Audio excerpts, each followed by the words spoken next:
더샵 판례민법 공인중개사 민법 객관식 판례 특강입니다. 판례의 본이 되겠습니다.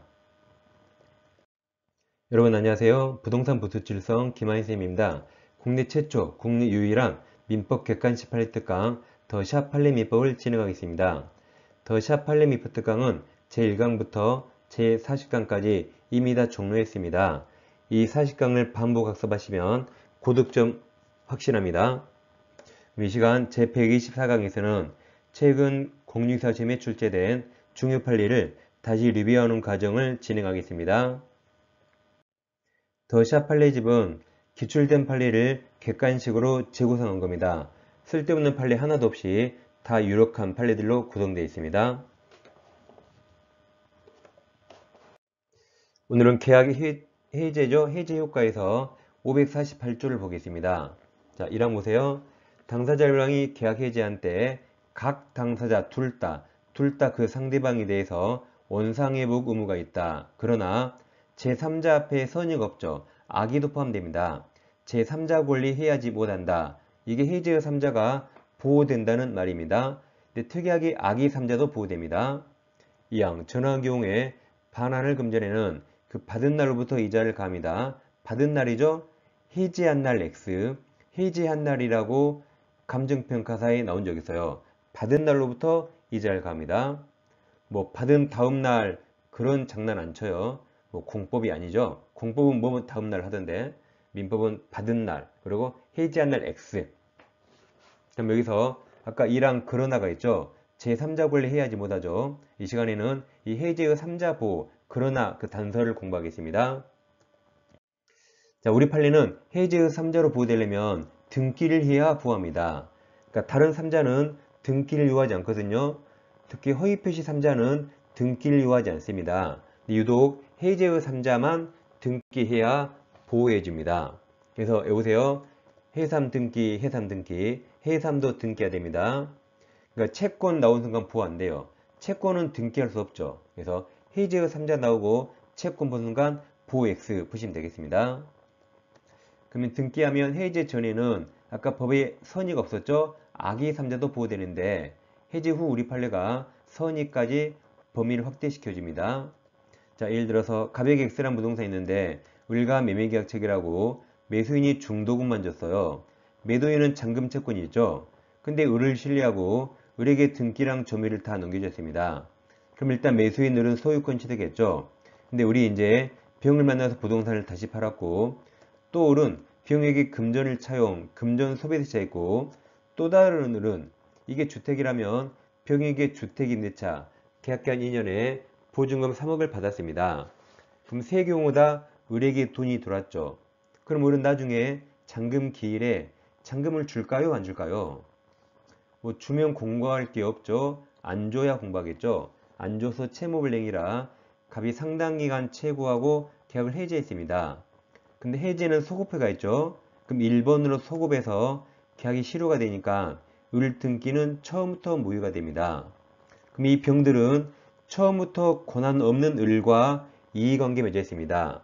그러더라도 이 병들은 해지되기 전에 그 해지될 행위를 통해서 새로운 이의관계 맺었어요.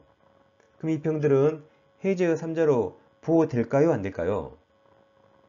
이 병들은 해제 전에 이의관계 맺었죠. 그럼 해제의 3자로 보호됩니까? 안 됩니까? 안 됩니다. 아까 등기하라 그랬죠. 이 병들은 등기 안 했잖아요. 그래서 보호되지 않습니다. 그러니까 지금 동그라미 5번이었어요. 자, 일부러 뺀 겁니다.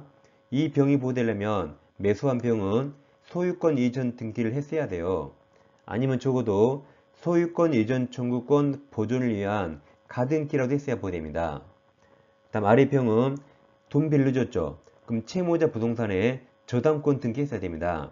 아니면 채무자 부동산에 가압류 등기라도 했어야 돼요. 다음 마지막 병은 등기 대신 주임법상 대항요건을 취득해야 그래야 이 병들이 보호됩니다. 근데 유독 해제에서만 보호되려면 등기를 요하죠. 이유가 있습니다.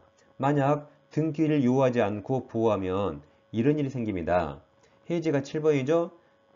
이때 아까 했죠. 이들은 선의하게 다 보호된다. 해제 전입니다. 자, 그럼 등기를 요하는데 만약 해제를 해지에서 등기를 유하지 않는다고 가정하면 해지를 만약에 4월 15일 날 했거든요. 일단 늘 기분 나빠요.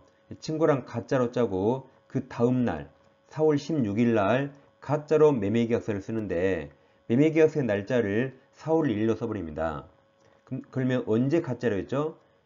4월 16일 날 가짜로 계약서를 4월 1일자로 썼네요. 그럼 A도 계약서상 해지되기 이전에 이해관계 맺은 것처럼 보입니다. 그런데 이런 A를 보호하면 안 되겠죠. 그럼 이런 A를 보호하지 않으려면 해지되기 전에 등기 등으로 완벽한 권리를 취득해야 돼요. 그래야 이 병들을 보호합니다. 그래서 해삼 등기 꼭 외우세요. 자, 근데 이제 우리 해지 당했잖아요. 이제는 처음 보는 병과 이제 진짜로 매매했어요. 그리고 우리에게 등기를 넘기면 병이 선이라면 이 해제 후 제3자는 선의까지 보호해줍니다. 아래 병들은 해제 전에 등기했죠. 얘들은 악의까지 보호하는데 해제 후 나타난 3자는 선의만 보호해줍니다. 그래서 해삼 등기 다 등기했죠? 꼭 외우세요. 만약에 해제되기 전에 이 채권을 압류, 가압류했다. 그럼 채권은 등기 못하죠. 보호 안 됩니다. 근데 보세요. 여기 똑같은 압류, 가압류도 이 병은 채무자 부동산을 압류, 가압류했죠. 그럼 등기했단 말이거든요. 그러니까 이 병은 보호되는데 이 채권의 압류, 가압류자는 등기 못해서 보호되지 않습니다. 그래서 해삼 등기 외우시고 채권 X 하면 되겠습니다. 자, 더샵 판례집 138페이지 2번입니다. 계약 해제 소급표로부터 보호될 수 있는 제3자에 해당하는 자입니까? 그럼 일단 채권 X, 채권 지워요. 니은의 채권 보이면 X. 그 뒤에 볼 필요 없어요. 그 뒤에 무슨 말인지 알 필요 없습니다. 네이버 찾아보지 마세요. 채권 보는 순간 무조건 X. 디귿도 채권 X. 그럼 답은 그냥 3번 나오네요. 그럼 계약이 해지되기 전에 해지 대상 매매계약에 의해서 채무자 명의로 이전 등기된 부동산이죠. 부동산을 동그라미 치시면 부동산을 가압류했다가 등기했다 보호됩니다. 리을 계약이 해지되기 전에 매수인과 매매 이약을 체결한 후 그에 기한 소유권 이전 청구권 보조를 위한 가등기 나오면 등기했죠. 보호됩니다. 정답은 3번이 되겠습니다. 자, 기출지문 확인하겠습니다. 1번 매매대금자 채권 나왔죠? 채권이 양도된 후 매매계약이 해지된 경우 그가 채권이죠. 그 채권 양수인은 그 다음 말이 어렵네요. 잘 보세요. 해제로 권리를 침해당하지 않는 제3자. 이 말이 해제로 보호되는 3자죠. 그럼 해제로 보호되는 3자에 해당하지 않는다 해서 맞았습니다. 채권 본 순간 보호 안 됩니다. 이번 계약 해지 시 보호되는 제3자에 해당하지 않는 자입니까? 그럼 채권을 빨리 찾아요. 기업 채권 보여? 보호 안 된다. 디귿도 채권이 있네요. 그럼 니은 보겠습니다. 매매계약에 의해서 매수인 명의로 이전 등기된 부동산 나왔죠? 부동산을 계약 해제 전 가압류했다. 그럼 부동산을 가압류해서 등기했단 말이죠. 그러니까 니은은 보호되고 니은을 제외한 3번이 답입니다. 이 시간에 해제의 3자를 공부했죠? 해삼 등기 끝납니다. 채권 X. 자, 다음 시간에 다시 찾아뵙겠습니다. 감사합니다.